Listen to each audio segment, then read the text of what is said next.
Today is National Student Athlete Day. It's a time when students across the country are recognized for their commitment to both athletics and academics. And Fox 43's Tyler Hatfield is at Cumberland Valley High School in Silver Spring Township, Cumberland County, to tell us more about these student athletes and what school and sports mean to them. Tyler, I know you played lacrosse, but you're actually playing women's lacrosse, which is much different. It's a lot different, and if you notice, this is where the goal was at 6:30 this morning for boys lacrosse.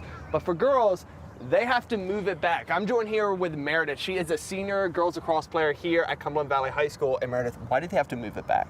So girls lacrosse is meant to be less physical. It's actually known as a non-contact sport, but the bruises on my arms definitely negate that stereotype. I would have to disagree completely. Lots of yellow cards thrown during the games because of how physical it gets.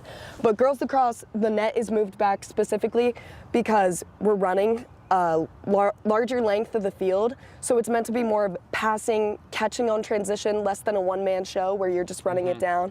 I myself play midfield, so I'm playing both. I'm a two-way, so I'm playing both ends of the field. I'm playing offense and defense.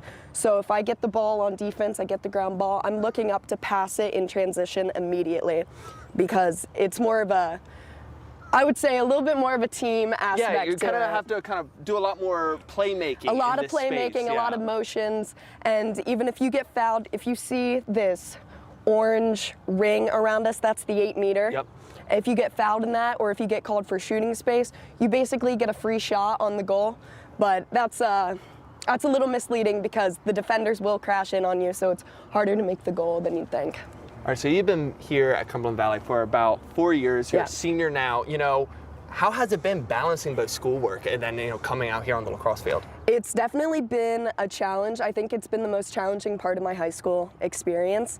For me personally, I've tried to take academics the most seriously in my life because I've known that that's what's going to take me the furthest. I love lacrosse so much, and I've spent probably 9 or 10 years of my life playing lacrosse because of my older brothers, but I knew that academics was what's going to get me to college, and that's what's going to get me into my future career. So what I've done is, even after coming home at 9 o'clock from long games and being exhausted, I open up the books. And that has definitely been the most challenging part of high school, is especially with all the AP classes. I've taken 11 AP classes throughout my career, so definitely in the books and studying and making that a priority has been the most challenging part as a student athlete. All right, so you're graduating this year. So kind of coming off that, what advice would you give to some underclassmen that kind of want to do what you do? I would say, honestly, don't take it all so seriously.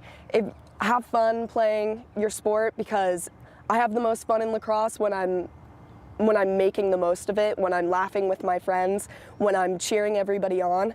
So make the most of it, because there are more things coming to you. If you have a bad game, if you have a bad day, shake it off, let it roll off your back. I know that's hard, but honestly, there's more to come. There are more games, there are more practices, and you'll be fine. All right, those are some great words of wisdom. So I'm going to send it back to the studio. Jackie, Sean, we showed boys lacrosse earlier. So the girls lacrosse stick is a little different. It is. You don't have much of a pocket. Not much. Not much at all. And you also have to cradle differently. But I was wondering if you could show me, I mean, I played lacrosse before, but how can you, catch and throw with the ball? I want to show Jackie and Sean I could still do this. So all right. You can hold the ball. Yep, no problem. See if I can catch it still. So my advice would be to, instead of immediately cradling, when you catch the ball, kind of let it sink in, see the ball into your stick is what all coaches will tell you. Are you taking notes, Sean? Here we go. All right, here we go. All right, here we go. Let's go.